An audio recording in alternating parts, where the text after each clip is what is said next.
In this week's video, we'll look at the hard data and the charts to help us answer the question, are the stock market bears about to regain control? To view the video in full screen mode, use this icon in the lower right-hand corner of your video player. To improve the clarity of the charts, use this icon in the lower right-hand corner of your video player. An anecdotal or interesting piece of evidence that's not used by the model in any way. On Friday, the Atlanta Fed published an update to their GDP model, which uses economic data to estimate GDP for the quarter. And similar to earnings expectations, in mid-February, their model was forecasting GDP growth in Q1 of 2016 roughly around 2.7%. And in this day and age, that's not a bad number. These are the revisions since then, and on Friday, they dropped it all the way down to 0.10%, are basically flat. Clients and regular viewers know we're not big fans of forecasting, and that would apply to this model as well, but it does give us some anecdotal evidence, or gives us the ability to keep an open mind about worse than expected economic outcomes in the United States. Before we revisit the ratio charts from last week, let's look at the chart that we used 2 weeks ago. Has anything changed relative to this analysis here? It may change, but it hasn't changed yet. This advance here is still sitting right in the heart of the normal retracement within the context of an ongoing downtrend. Technology stocks, the NASDAQ daily, the 200-day moving average rolled over in early 2016, and it still has a negative or bearish bias. The Dow's 200-day rolled over in August of calendar year 2015, and it also continues to post a negative slope. Typically during a bullish period, the S&P 500's 50-day in blue, it tends to stay above the 200-day in red. This over here looks quite a bit different than this. The tendency now is for the 50 to stay below the downward sloping 200. Could this improve and could it change? Absolutely, positively, yes, but it has not yet as of 1:30 p.m. on Friday, April 8th. In last week's video, we covered numerous charts similar to the ones shown here, and we used them to help us gain some insight into the present-day confidence in the stock market rally, and maybe more importantly, economic confidence in terms of investors' conviction going forward. One easy way to update what happened in the last 5 trading days is just to see how these charts or ratios or ETFs performed in the past 5 days. In this case, if you're a stock market bull, you would like to see the ratio of consumer discretionary to staples rise, which is not what happened this week. XLY divided by XLP showed somewhat of a defensive bias, with the ratio falling 1.54%. If you'd like to revisit the detailed discussion of the charts that we'll be covering in this week's video, you can Google the title from last week's video and add Shivako Capital to the search, and you should have no trouble finding a link. Economically sensitive consumer discretionary relative to the S&P 500. If you're a bull, you would prefer to see a green number in terms of what happened this week. If you're a bear, you want to see red. This ratio also had a defensive bias this week, dropping 0.95%. Many of the charts that we'll be showing and figures, updated figures, we'll be discussing in this week's video, we printed them or found them sometime between roughly 1 p.m. and 4 p.m. on Friday, April 8th. Similar situation here. If you're a bull, you want to see XLY relative to TLT rise. Instead, the ratio fell over 3%, and the purpose of updating this is basically to say if we were concerned about the ratio on Friday, April 1st, and the ratio fell, then anything that we were concerned about a week ago still applies. Stock market bulls would also like to see a green number for the S&P 500 risk on relative to long-term treasuries, or TLT, risk off. Since we recorded last week's video, the ratio declined and had a defensive or concern bias by dropping 2.27%. As we discussed last week, when concerns or fears start to become elevated, TLT, or long-term treasuries, typically get a bid, which is exactly what happened over the past 5 trading sessions. As we discussed last week, a basket of bonds, diversified basket AGG divided by TLT. This is what I'm less concerned about defaults looks like, and this is what increasing economic confidence looks like. Therefore, if you're a bull, you would like to see a green number for this ratio. The weekly result also had a concerning look. As we discussed last week, higher yielding bonds started to outperform more defensive or stoic treasuries before the stock market bottomed here in late 2008. And then when equities bottomed, we had a nice confident looking slope. Therefore, if you're a stock market bull or an economic bull, you would prefer to see a green number here relative to the last 5 trading sessions. We discussed increasing concerns relative to the ratio a week ago on April 1st. Did this chart improve? No, it continued to deteriorate. This is a fearful look in intermediate term treasuries. What happened over the last 5 trading sessions for IEF? It continued with a defensive or more concerned look by tacking on 0.67%.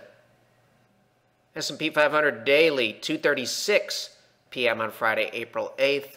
Market's up almost 8 points. It actually closed up roughly 5 or 6 points. So the close looks very, very similar to this chart here. As you can see, we have not printed any type of important higher high. We need to exceed this high here, and more importantly, exceed these highs here. Is it possible that the stock market moves higher? Of course it's possible. We have an OPEC meeting. I believe it's next Sunday, April 17th. And we're also heading into earnings season with incredibly low expectations.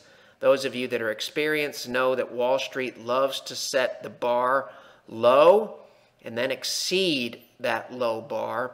And earnings expectations are incredibly low. It's very possible the max pain direction is up rather than down. We still have very, very large short positions in the major indices, and it's possible between earnings and OPEC that the max pain is that we go up and make a new all-time high where the shorts would begin to cover. It would bring in more money into the market, and then possibly we would peak out here. That is purely hypothetical, but it's very, very easy to envision that side of the ledger. From a technical perspective, if we attach this high and this high, that takes us somewhere into the 2120 area as well, and that still represents a lower high relative to these highs here. We discussed this chart last week. There's one new wrinkle. We've noticed on some charts it appears that the angle off of the October 2014 low and the February 2016 low may be playing a role. If that were the case on the chart of the S&P 500, that angle takes you up near 2130. The blue lines are based on a little bit different angle, this low and this low. There are numerous places where price could run into some obstacles if the bulls choose to push things higher during earnings and OPEC week. If the stock market has already peaked, and that's a mighty big if at this point and falls into the to be determined category, but if that scenario plays out, it would represent the 5th lower high that we've printed since May of 2015. This high here is still below this high here. This is the weekly chart that we discussed last week. This is as of Friday, April 1st. You can see we get that bullish breakout. If we fast forward 5 trading sessions to Friday afternoon, April 8th, we still have somewhat of a mixed bag or to be determined look. We're still floating around this general area here. And if we attach this weekly high and this weekly high here, you can easily envision a push near 2100 as one of many possible outcomes. As the S&P 500 fell this week, the defensive positions that we hold, the average gain for the core positions in the model was 0.8%, telling us that there was demand for safe haven or defensive-oriented assets. If we look at closing prices, it also helps us keep an open mind about the potential for more upside. Also note here, the stock market peaks in early November. And look how long it stays in this general area. If this were a candlestick chart, we would have several wonderful looking candlesticks in this area here. But the market failed to print a new high. So relative to where we are now, every time we print a new high, it says we look less and less like this period here.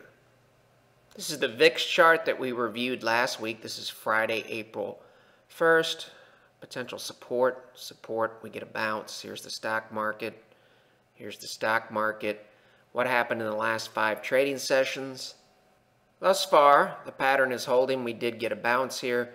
Notice in this case, when we bounce near the line, the stock market really doesn't run into problems in this case for several weeks. So this bounce doesn't tell us anything other than it keeps somewhat of a topping look in play from a probability perspective. If you're a stock market bull, you would love to see the VIX park itself down below this blue line. This is a chart of emerging markets that we covered a week ago on Friday, April 1st, and we said we could learn something either way. If we fast forward, resistance thus far is held, and this is still a we can learn something either way chart relative to how EEM behaves near this blue line. Last week we covered this weekly chart of the transportation average and basically said that this looked like a normal retracement. This is the 38.2% fib, 50%, 61.8 based on this A high and this B low down here over the last 5 trading sessions. IYT dropped 1.63%. If you're a stock market bull, you would prefer to see price get into this area here, and that starts to help a little bit more from a probability perspective relative to the bullish case. Energy stocks, XLE ETF, Friday, April 8th. You can see we still have a downtrend here. In terms of indicators, it's somewhat of a mixed bag. This line here, point to point, is telling us that during this period here, price was falling. And you can see RSI had a slight bullish bias in terms of the lows. So from a long-term perspective, this tells us to keep an open mind about a breakout. From a shorter-term perspective, this red line here is a horizontal line attaching price on Friday to the last time that we reached that level here. And you can see in that case, we have a negative divergence on this momentum indicator. And here we also have a slight negative divergence. So a mixed bag, and ultimately it comes down to price. If we move into this area here, it helps the bullish case for XLE, especially if we can clear this level here and make a higher high and hold it. Like many charts that we're covering, this too is in the still to be determined category. It's an updated chart that we covered last week. This is potential resistance here. We really don't have anything definitive yet.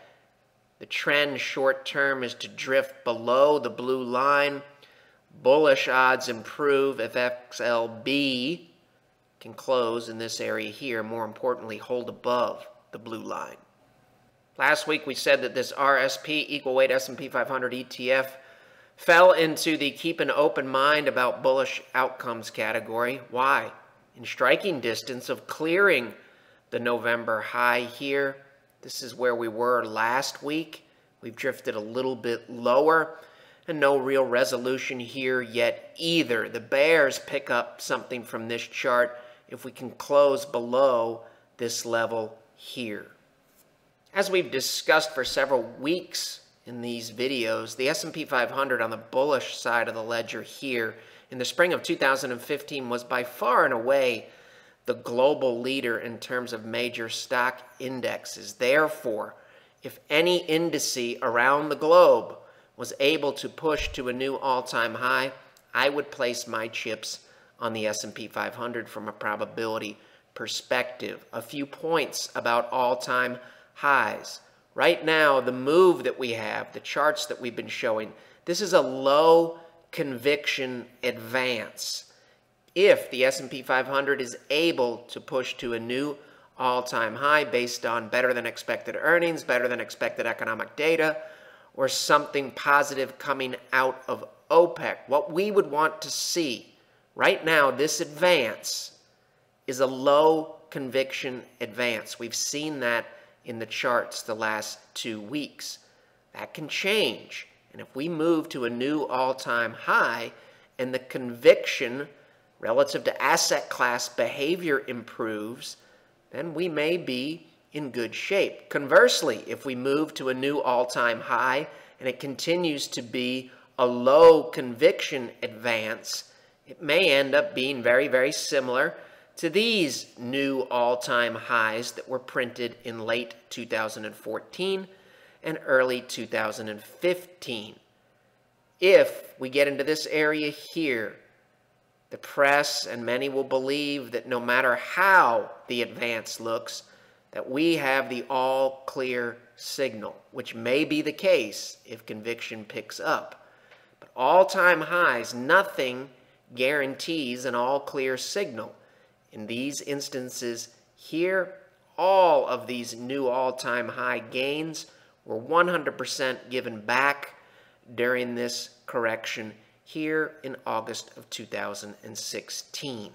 So if we make a new all-time high, what matters is how we make that all-time high. It could be very, very bullish, or it could be a low conviction advance that probably would have a high probability of being fully retraced. All of that is to be determined. What we know right now is this is a low conviction advance. That is also subject to change and something that we'll keep an open mind about, and the charts will help us do that, as well as the ETF scoring system and asset class behavior. As we discussed last week, we continue to have pretty much a trendless market with a sideways move here of 784 calendar days.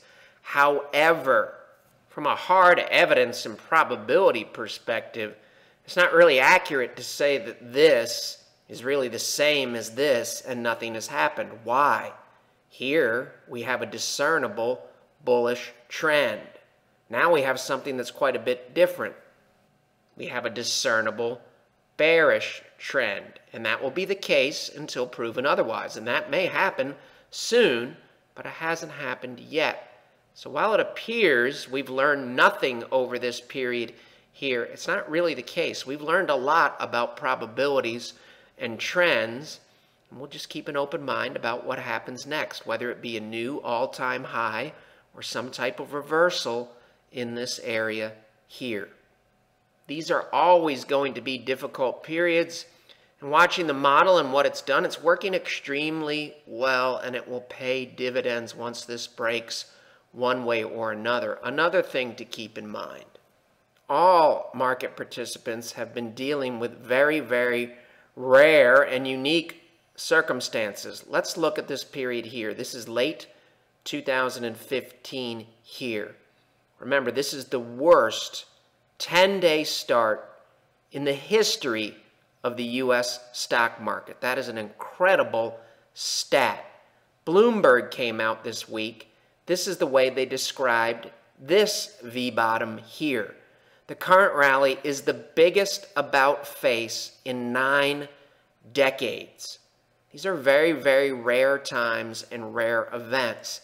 These two stats coming back to back, in my mind, speak to increasing risks and potentially unstable markets. I guess you could make an argument that it could be that these two events back to back say we are going to have wildly bullish gains on the other side.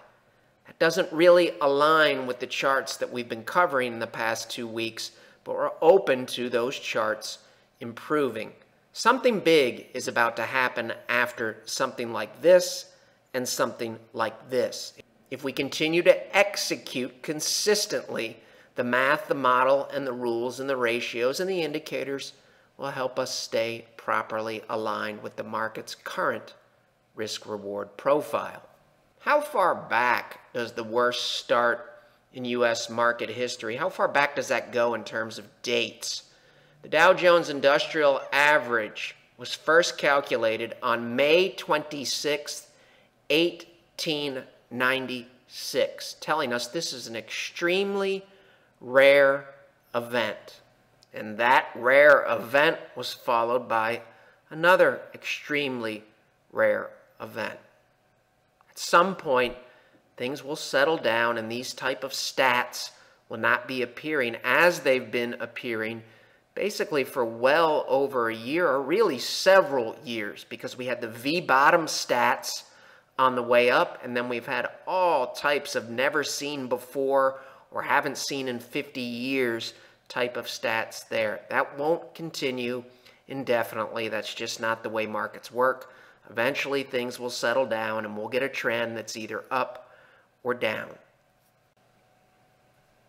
Sometimes the charts speak for themselves. The last time the S&P 500 printed a new high, it's almost a year ago now, May 21st, 2016. The last time we printed a new low, several weeks ago on February 11th, 2016. As we discussed last week, if we were taking a multiple choice test on technical analysis and we were asked, is this an uptrend or a downtrend, we would say, that's easy. We would check downtrend and we would move to the next question. Obviously, that is subject to change, and that answer starts to get very, very cloudy if the S&P 500 moves into this area here. With earnings and OPEC on the agenda heading into next week, it is incredibly important that we maintain maximum flexibility and remain open to all outcomes, including new all-time highs in the S&P 500. Clients and longtime viewers might remember this 10301 number, which was the peak on the NYSE weekly chart dating all the way back here to April of 2006. We've shown this level here for quite some time. It might be as long as 2 or 3 years. April 8th, Friday. You can see here, if I zoomed in on that, it's almost 2 attempts on this weekly chart to regain this level. We have a rise, a fall, a rise, a fall, and all of them have occurred below this level here. As we head into next week, we will do so with an incredibly open and flexible mind relative to the short run, and that includes understanding that we could push to new all-time highs. But the facts that we have in hand right now, this is clearly a downtrend until proven otherwise. How do we track all of this and convert it into a usable and actionable format in a reasonable amount of time? The submodels, we answer binary questions, some of them manually done, some of them programmed in Excel, and we also enter in unbiased and hard data. The submodels allow us to get a handle on the market's current profile, and the master CCM market model then looks at the current profile, compares it to past profiles, and recommends a prudent allocation between risk assets such as stocks and conservative assets such as bonds. Conservative assets can consist of cash, bonds, currencies, or any number of investment options. If you'd like to learn more about the market model or our money management services, you can visit our website, follow along on Twitter, Facebook, read our blog short takes, or watch past videos on the Shivako Capital channel on YouTube. The material in this video has no regard to the specific investment objectives, financial situation, or particular needs of any viewer. This video is presented solely for informational purposes and is not to be construed as a solicitation or offer to buy or sell any security or any related financial instruments, nor should any of the content be taken as investment advice. Any opinions expressed in this video are subject to change without notice, and Shavaco Capital Management, LLC, or CCM, is not under any obligation to update or keep current the information contained herein.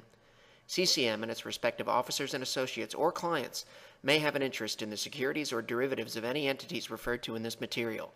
CCM accepts no liability whatsoever for any loss or damage of any kind arising out of the use of all or any part of this material. We recommend that you consult with a licensed and qualified professional before making any investment decision.